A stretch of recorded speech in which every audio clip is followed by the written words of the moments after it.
No agreste de Pernambuco, onde a noite parece respirar junto com a terra e as estrelas são tão numerosas que fazem sombra, existe um silêncio que fala.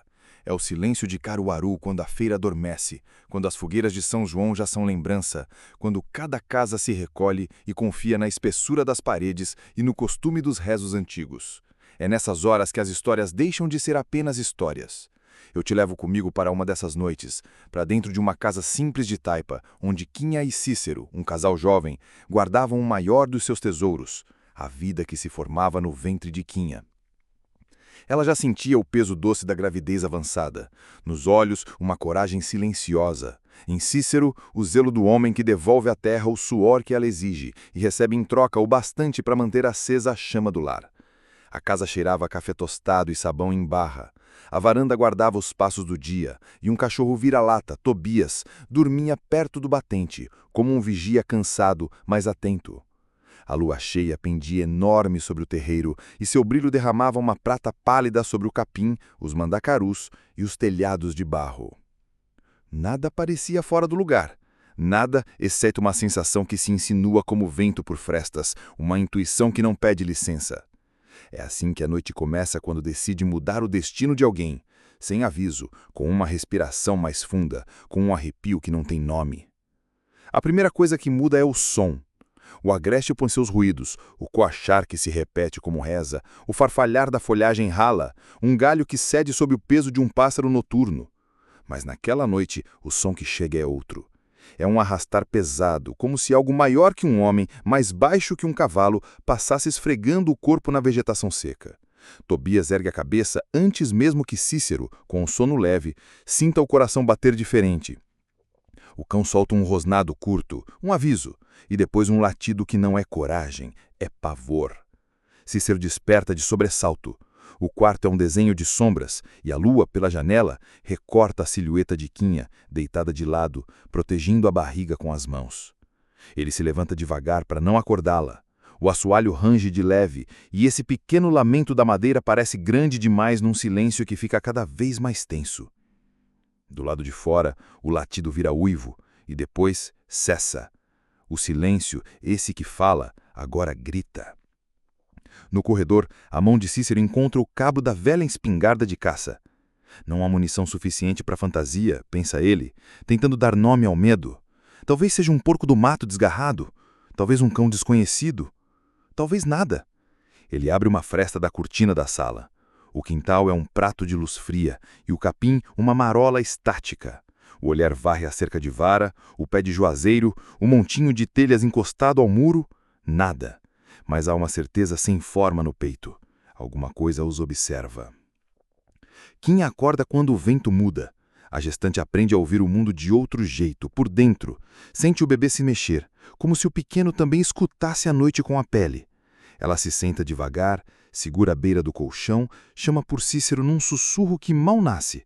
Ele está à janela, e o rosto dele, mesmo na penumbra, tem uma sombra nova. Ele reconhece de longe o jeito de quem disfarça para não assustar. É só um bicho, mulher. Ele tenta, e esse só cai no chão como uma louça rachada. O arrastar volta. Agora vem de trás da casa, rente à parede da cozinha. Um som úmido, como garras raspando madeira molhada. Tobias late, mas o latido termina num ganido que cala. Quinha leva a mão à boca. Sente a garganta fechar. O corpo todo pede luz e barulho e o mundo oferece o contrário. Cícero ergue a espingarda. A arma, pesada, lembra outra vida, outro tempo de caçabas longas, quando o medo era simples e tinha formato de onça. A primeira batida vem sem anunciar.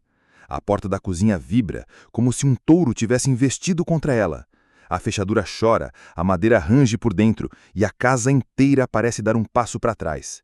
Cícero corre, empurra a mesa contra a porta. Quinha, com o passo curto e a respiração acelerada, vem atrás, uma mão no ventre, a outra se apoiando no batente. O cheiro entra pela fresta. Um misto de pelo molhado, terra remexida e um azedo de sangue velho. A noite tem um rosto e está colada à porta. Cícero mira pela fresta. Puxa o ar, prende. O tiro rasga a madrugada. O estampido rebenta o silêncio e o clarão desenha a cozinha de branco por um segundo. Do outro lado, o que responde não é um grito de um bicho comum. É um uivo que sobe grosso e depois se desmancha num rosnado que arrepia a pele. A coisa recua, a mesa vibra, o assoalho devolve a vibração como se a casa inteira se tivesse batido o queixo. Vai embora, diz Cícero, não para Quinha, mas para a noite, como se a noite obedecesse. O arrastar some por segundos. Tobias não faz barulho. O coração de Quinha bate tão alto que ela tem certeza de que a criatura pode ouvir. O bebê mexe como se respondesse ao clarão do tiro. Quinha passa a mão no ventre, um gesto mais para ela do que para o filho, um pacto mudo de proteção. A trégua dura o tempo de um fio de vela. Logo vem outro som. Acima. O telhado. Alguma coisa pesada pisa nas telhas, desloca barro, faz o vento entrar por onde não entrava. Cícero ergue os olhos. O terror tem muitas formas. A pior é a que cai por cima da gente. Ele puxa Quinha de volta para a sala. Pede que ela se sente no chão, atrás do sofá, resguardada pela parede interna. O lampião, esquecido, tremula com uma língua de fogo pequena, e a luz dançante pinta as sombras do teto com o desenho do que quer que passe lá fora. Um rasgo. 2 telhas cedem, e a noite abre um olho dentro da casa. Entre os caibros, uma sombra de focinho, dentes que brilham mais que a lua, a respiração quente que entra como um hálito podre. Cícero atira de novo, desta vez sem mirar, para assustar. O clarão empurra a sombra para trás e o baque que se ouve é de peso e fúria. Lá fora, o uivo reverbera e os cachorros da vizinhança respondem com uma orquestra desafinada que arrepia até cerca. A criatura circunda o telhado como se procurasse o ponto fraco da casa. Quinha fecha os olhos por um instante e, sem palavras, reza. Não a reza decorada da missa, mas a reza inventada por quem se vê no escuro e precisa achar uma luz dentro de si. Cícero recarrega com mãos que teimam em tremer. O chumbo pinga no cano, e o tempo, esse senhor antigo, resolve andar devagar de propósito. A madrugada tem um jeito de durar mais quando a gente espera o pior. O telhado geme. As paredes restalam como se lembrassem que são barro e madeira, e não muralha. A criatura testa uma janela, depois outra. A cozinha ainda cheira ao azedo do sangue imaginado, e a sala ao suor de medo. Cícero se movimenta pouco. O instinto diz que barulho chama coisa ruim. O lampião vai minguando. A claridade da lua, que antes parecia bonita, agora é uma lâmina fria. Por trás dos ruídos, há outro som, quase pequeno demais para fazer frente ao terror. O coração do bebê batendo. Um compasso que Quinha sente nas mãos quando toca a barriga. Ela sussurra para dentro. Fica comigo. Fica quietinho. Vai passar. É como se dissesse a si mesma. O corpo dela entende que precisa ser abrigo 2 vezes. O medo, quando encontra amor, cresce menos. De repente, o som muda de lugar. Passos pesados se afastam pelo telhado e reaparecem no terreiro, contornam a casa, param na porta da sala. Cícero ergue a arma, mas não atira. Ouve-se uma fungada baixa, como se a criatura aspirasse o cheiro de dentro, catalogando vida. A madeira do batente estala, o trinco vibra, o peso encosta. Um empurrão curto, só para lembrar que pode. E então, como veio, o empurrão acaba. Os passos se afastam e o que fica é um rastro de silêncio exausto. O dia checa sem coragem, primeiro um cinza, depois um rosa pálido no horizonte. A luz revela o que a noite desenhou com dedos brutos. A porta da cozinha está lascada por garras que não pertencem a bicho que a gente conheça. O telhado tem uma ferida aberta, um buraco de 2 telhas por onde a madrugada respirou dentro da sala. No terreiro, a cerca está amassada para fora, como se algo grande tivesse passado de volta para a mata. E perto do montinho de telhas, Tobias, o corpo deitado de lado, quieto de um jeito que não é sono. Cícero chega perto devagar. A mão vai ao focinho por memória. O frio que encontra não aceita consolo. Quinha vem até a porta, uma das mãos na barriga, a outra na madeira lascada, como se pudesse ler o que aconteceu pelos veios do tronco. Ela não chora alto. O choro, quando a dor é funda, nasce baixo. Cícero abaixa a cabeça sobre o cão e fica um tempo sem medir. Depois, se levanta, olhos vermelhos e mandíbula dura. Não há tempo para fraqueza. Há coisas a fazer. Enterrar o amigo, consertar a casa, avisar os vizinhos. E entender, se é que dá para entender, que noite foi aquela. O agreste amanhece sabendo das coisas. Antes do café terminar de perfumar a cozinha, vozes surgem no terreiro, passos, o chiado de sandálias e o metal de facões batendo contra bainhas velhas. Zé do Pote chega na frente, chapéu de couro na testa e olhos onde moram histórias demais. Atrás dele 2 rapazes, um com espingarda, outro com um pedaço de pau grosso. Mais atrás, Dona Onélia, que sempre traz notícia e reza, de mãos no avental. Que foi isso, homem? Pergunta Zé olhando metade para Cícero, metade para as marcas na porta. Cícero tenta explicar o que não tem nome. Fala do uivo, do telhado, do olho que brilhou, do cheiro que entrou pela fresta. A palavra que ninguém quer dizer circula pelos lábios como brasa. Lobisomem. Zé a contém um pouco mais como quem segura a enxada pelo cabo, sabendo do peso. Tem bicho que a gente não entende, mas tem coisa que veste bicho também. Dona Onélia se bença, e o ar parece mais leve por 2 segundos. As marcas no chão guiam o olhar de todos. São pegadas maiores demais, de 3 dedos compridos, fundas. Há também no barro, perto da cerca, o risco de algo arrastado como se o peso tivesse vacilado depois do tiro. Zé se abaixa, passa o dedo no sulco, cheira por mania antiga, como se o nariz pudesse ler o mundo. Sangue há, e não é de gente, mas também não é de bicho que eu conheça. A frase desce como pedra no estômago de quem escuta. É quando Antônio, o Tônio do Riacho, aparece correndo, a voz agarrada à garganta pela pressa. Achei, lá embaixo, perto da água. As palavras empuram os homens para a vereda e Quinha sente que a casa se esvazia rápido demais. Cícero hesita, olha para Quinha, para a barriga, para a porta ferida, para o caminho que leva ao riacho. Zé entende o dilema e põe a mão no ombro do rapaz. Vai que eu fico, ela não fica só. É assim no interior. O medo divide o peso entre braços vizinhos. A vereda é um corredor de mato batido que conhece todas as pressas do mundo. Cícero, os 2 rapazes e Tonho descem juntos com o ar fresco da manhã, entrando no peito como se quisesse apagar os restos da noite. O riacho canta baixo, e é ali na beira de um remanso que a verdade escolhe uma forma que ninguém queria ver. Tonho aponta, e o dedo dele treme. No barranco, de barriga para cima, os olhos abertos para um céu claro que não combina com aquela cena, está o corpo do vizinho que morava além da curva da estrada. O outro Antônio, conhecido como Toinho da Venda. O corpo fala uma língua sem frases. As marcas no peito, os rasgos nos braços, mordidas que parecem não ter dentes certos. Não é faca, não é onça, não é homem, é outra coisa. Não há muito sangue ali. Há trilhas dele que descem para a água, como se o riacho tivesse bebido parte da noite. Cícero sente uma onda de enjoo, um ardor na nuca. A lembrança do olho âmbar na fresta volta com força. O mundo, que era enorme, diminui até caber naquele barranco, naquele corpo, naquele silêncio novo. A volta até a casa é um caminho que todos percorrem em silêncio. Cada passo parece pensar. Dona Onélia já chora de antemão, sem saber de quem chora mais, se de Toinho, se de Tobias, se de Quinha, que viu o medo batendo na porta. Zé do Pote ajeita o chapéu. E a sombra que o couro faz no rosto dá a ele um ar de testemunha antiga. Não digam alto o nome do que a gente não quer chamar, ele aconselha.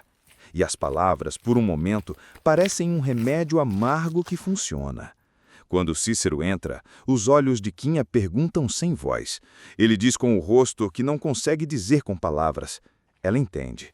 O bebê, lá dentro, mexe como quem reclama do mundo. Quinha aperta a mão do marido. E esse gesto simples costura um pouco do rasgo do dia. A polícia vai ser avisada, alguém comenta. Vão vir, vão olhar, vão medir, vão anotar. Mas há coisas que a prancheta não alcança. O que aconteceu naquela noite e o que o riacho mostrou de manhã escapam por entre números e termos. Ficam no domínio onde as rezas e os tabus têm mais força que as leis escritas. O corpo de Toinho é levado em rede. O caminho de volta entorta mais que de costume. As mulheres cobrem o rosto com os panos que trazem do serviço da casa. Os homens fazem a sombra do chapéu pesar. Alguém fala em vela. Alguém fala em fechar portas cedo. Alguém fala em sal grosso no batente. E alguém, quase ninguém, cochicha o nome antigo com que se chama o que caça à noite quando a lua enche: lobisomem. O dia se arrasta como um doente. O sol que antes era amigo, agora parece um olho que tudo vê, mas nada explica. Quinha e Cícero se movem pela casa como fantasmas, cada um preso em seu próprio silêncio. A barriga de Quinha, antes um lembrete de vida, agora é um alvo, uma vulnerabilidade que a noite revelou. Ela sente o bebê se agitar, e cada movimento é um misto de alívio e pavor. Como proteger essa vida nova num mundo que de repente se mostrou tão cruel? Ela se lembra do cheiro, do rosnado, do olho vermelho na fresta. E a imagem de Tonho, o vizinho pacato, dilacerado na beira do riacho, não sai de sua mente. A inocência se foi, levada pela fúria de uma criatura sem nome. Cícero tenta consertar a porta, mas cada martelada é um eco da violência da noite. Ele vê as marcas das garras, os estilhaços de madeira e sente a impotência. A espingarda que antes lhe dava alguma segurança, agora parece um brinquedo inútil. Ele se pergunta se fez o suficiente, se poderia ter feito mais. A culpa o corrói, uma culpa irracional, mas que se instala como um parasita. Ele olha para Quinha, para o cansaço nos olhos dela, para a fragilidade de seu corpo e a promessa de proteção que ele fez a si mesmo parece pesada demais para carregar. O mundo, que antes era simples e previsível, agora é um lugar de sombras e mistérios, onde o mal pode se esconder em qualquer esquina, sob qualquer forma. A notícia da morte de Toinho se espalha por Caruaru como um incêndio em Campo Seco. Não é apenas a morte de um homem, é a confirmação de um medo antigo, um sussurro que agora ganha voz. As lendas, antes contadas em tom de brincadeira para espantar crianças, agora são a realidade que bate à porta. As conversas nas feiras diminuem, os risos são mais contidos e os olhares se cruzam com uma desconfiança velada. Quem seria o próximo? Quem seria a criatura? As perguntas pairam no ar sem respostas, alimentando a paranoia. Os mais velhos, que sempre guardaram as histórias do folclore com reverência, agora as contam com um tom de advertência. Lembram-se dos sinais, das noites de lua cheia, dos homens que se transformavam em bestas. Alguns sugerem rezas, outros amuletos. O medo é um terreno fértil para a superstição e Caruaru se torna um caldeirão de rituais e crenças, cada um buscando uma forma de afastar o mal que se instalou na região. As crianças são proibidas de sair à noite, as mulheres evitam os caminhos solitários e os homens andam armados, não mais para caçar, mas para se defender de um inimigo invisível, mas real. Os dias se transformam em semanas e a vida, teimosamente, tenta voltar ao normal. Mas o normal nunca mais seria o mesmo. Quinha e Cícero se apegam um ao outro, buscando consolo e força na união. O bebê que cresce no ventre de Quinha é a esperança, a promessa de um futuro que, apesar de tudo, ainda vale a pena lutar. Eles evitam falar sobre a noite do ataque, mas a lembrança está sempre presente. Uma sombra que paira sobre suas vidas. Cada latido de cachorro, cada ruído estranho na noite é um gatilho para o pânico, um lembrete de que o perigo pode retornar a qualquer momento. Cícero passa mais tempo em casa, protegendo Quinha. Ele reforça as portas e janelas, instala novas trancas e mantém a espingarda sempre à mão. O sono é leve, interrompido por pesadelos vívidos da criatura, dos olhos vermelhos, do cheiro putrefado. Ele se sente responsável não apenas por Quinha e pelo bebê, mas por toda a comunidade. Ele sabe que o lobisomem ainda está lá fora, à espreita, e que a morte de Toinho foi apenas o começo. A justiça, ele percebe, não virá da polícia, nem das leis dos homens, virá da coragem, da união, da determinação de enfrentar o mal de frente. A lua cheia se aproxima novamente e, com ela, a tensão aumenta. As pessoas se recolhem mais cedo, as ruas ficam desertas e o silêncio da noite é quebrado apenas pelo vento que sussurra entre as árvores. Quinha sente as contrações se intensificarem, um sinal de que o parto está próximo. O medo se mistura com a expectativa, e ela se pergunta se o bebê nascerá em um mundo seguro ou se a sombra do lobisomem pairará sobre sua vida desde o primeiro dia. Cícero está ainda mais vigilante, seus olhos varrendo a escuridão, seus ouvidos atentos a qualquer som inusual. Ele sabe que a criatura pode retornar, e ele está pronto para enfrentá-la, custe o que custar. Naquela noite de lua cheia, a casa de Quinha e Cícero é um farol de luz em meio à escuridão. O lampião está aceso e a fumaça da lenha na cozinha perfuma o ar. Eles tentam manter a rotina, mas a tensão é palpável. Quinha sente uma contração mais forte e Cícero a ampara, o rosto preocupado. O bebê está vindo. E com ele, a incerteza do que a noite trará. O destino, ele percebe, está em suas mãos.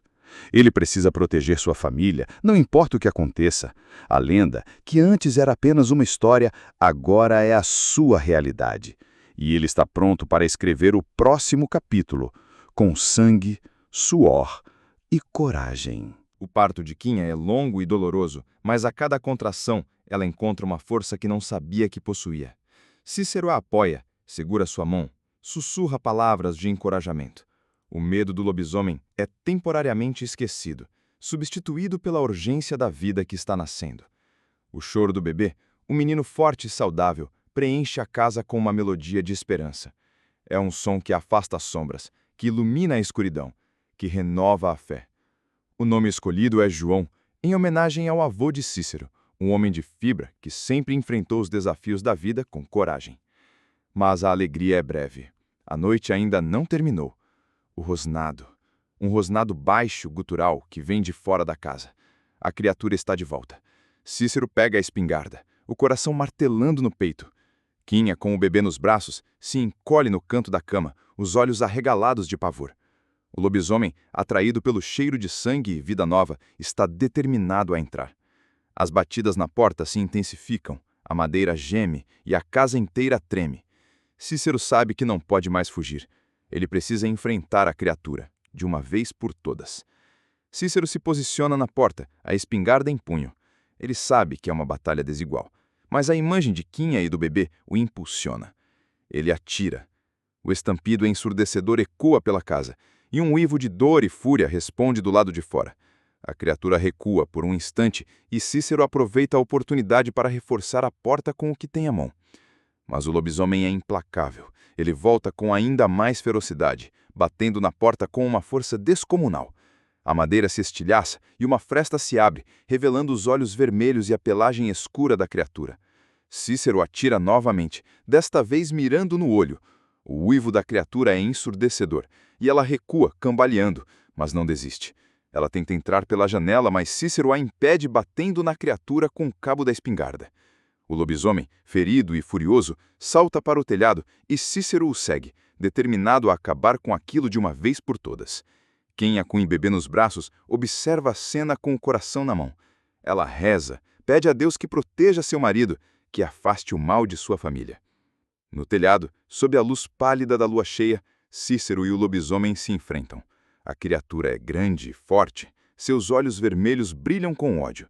Cícero, exausto e ferido, luta com a coragem de um pai que protege sua cria. Ele desvia dos ataques da criatura, usando a espingarda como um escudo. O lobisomem avança, suas garras afiadas, prontas para dilacerar. Cícero, em um movimento rápido, acerta a criatura na cabeça com o cabo da espingarda. O lobisomem cambaleia e Cícero aproveita a oportunidade para empurrá-la do telhado. A criatura cai com um baco surdo e um uivo de dor e fúria ecoa pela noite. Cícero desce do telhado, o corpo dolorido, mas o coração aliviado. Ele se aproxima da criatura, que jaz no chão, ferida e exausta. O lobisomem o encara com os olhos vermelhos e Cícero percebe algo. Não é apenas uma besta. Há algo humano em seu olhar, uma centelha de dor e sofrimento. Ele hesita, a espingarda em punho. Ele poderia acabar com aquilo de uma vez por todas, mas algo o impede. A criatura, ele percebe, é uma vítima, tanto quanto Tonho. É uma alma amaldiçoada, presa em um corpo de besta. Cícero abaixa a espingarda. Ele não pode matar algo que, de alguma forma, ainda é humano. Ele se vira e volta para casa, para Quinha e para o bebê. A criatura, ele sabe, não o seguirá. Ela está ferida e a luz do amanhecer está próxima. Ele entra na casa e Quinha o abraça, as lágrimas escorrendo pelo rosto. O bebê, João, dorme tranquilamente nos braços da mãe, alheio ao terror que o cercou. A família está segura. Por enquanto. Os dias se tornam meses e a vida em Caruaru, aos poucos, retoma um ritmo mais calmo. Mas a memória daquela noite de terror permanece, uma cicatriz invisível na alma da comunidade. Quinha e Cícero se dedicam ao pequeno João, que cresce forte e saudável, alheio ao drama que marcou seu nascimento. Eles evitam falar sobre o lobisomem, mas a presença da lenda é sentida em cada sombra, em cada ruído da noite. A casa, antes um refúgio, agora é um lembrete constante da vulnerabilidade humana diante do desconhecido. Cícero, com o tempo, se torna um homem mais vigilante, mais atento aos sinais da natureza. Ele aprende a ler o vento, a ouvir os sons da mata, a sentir a presença do perigo antes mesmo que ele se manifeste. Ele ensina João a respeitar a natureza, a temer o que não se pode ver, a confiar nos seus instintos. Quinha, por sua vez, se torna uma mãe superprotetora. Seus olhos sempre atentos ao filho, seu coração sempre em alerta. Ela sabe que o mundo é um lugar perigoso e que a inocência, uma vez perdida, nunca mais é recuperada. A lenda do lobisomem de Caruaru se espalha para além das fronteiras do Agreste, ganhando novas versões, novos detalhes, novas interpretações. As pessoas vêm de longe para ouvir a história, para visitar a casa de Quinha e Cícero, para sentir a atmosfera de mistério que paira sobre a região. O canal, o Baú de Contos, se torna um sucesso, e a história do lobisomem de Caruaru é um dos vídeos mais assistidos, gerando milhões de visualizações e engajamento. A narrativa, contada com a voz envolvente do narrador e as imagens criadas por inteligência artificial, transportam o público para dentro da história, fazendo com que sentissem o medo, a tensão, a esperança. O sucesso do canal permite a Quinha e Cícero uma vida mais confortável. Eles investem na educação de João, garantindo que ele tenha todas as oportunidades que eles não tiveram. Mas o dinheiro, eles sabem, não apaga as memórias nem afasta as sombras. A lenda do lobisomem de Caruaru é um lembrete constante de que a vida é frágil e que o mal pode se manifestar de formas inesperadas. Eles continuam a viver em Caruaru, enraizados em sua terra, mas com uma nova perspectiva, uma nova compreensão do mundo. A história do lobisomem não é apenas um conto de terror. É uma lição de vida, um testemunho da resiliência humana diante da adversidade. E assim, a história do lobisomem de Caruaru se torna um legado, uma parte da identidade da região. As noites de lua cheia ainda trazem um arrepio, mas agora o medo se mistura com uma dose de respeito, de reverência pelo desconhecido. As pessoas aprendem a conviver com a lenda, a transformá-la em parte de sua cultura, de sua tradição. O lobisomem, que antes era um monstro, agora é um símbolo, um lembrete de que a natureza tem seus mistérios e que o ser humano, por mais que tente controlá-la, sempre será parte dela. Quinha e Cícero envelhecem juntos, vendo João crescer e construir sua própria família. Eles contam a história do lobisomem para os netos, não para assustá-los, mas para ensiná-los sobre a coragem, sobre a importância de proteger a família, sobre a força do amor. A lenda se perpetua, passada de geração em geração, um fio invisível que conecta o passado ao presente, o real ao imaginário.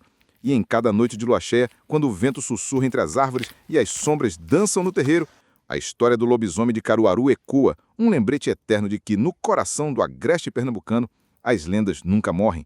Elas apenas esperam a próxima noite para serem contadas novamente. Mas a paz que se instalou em Caruaru era frágil, como a casca de um ovo. O medo, embora adormecido, nunca se foi de verdade.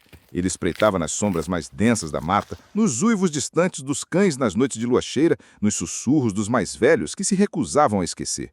Quinha, mesmo com a alegria de ver João crescer, sentia um aperto no peito a cada vez que a lua se mostrava redonda e prateada no céu. Ela se lembrava do cheiro, do rosnado, dos olhos vermelhos.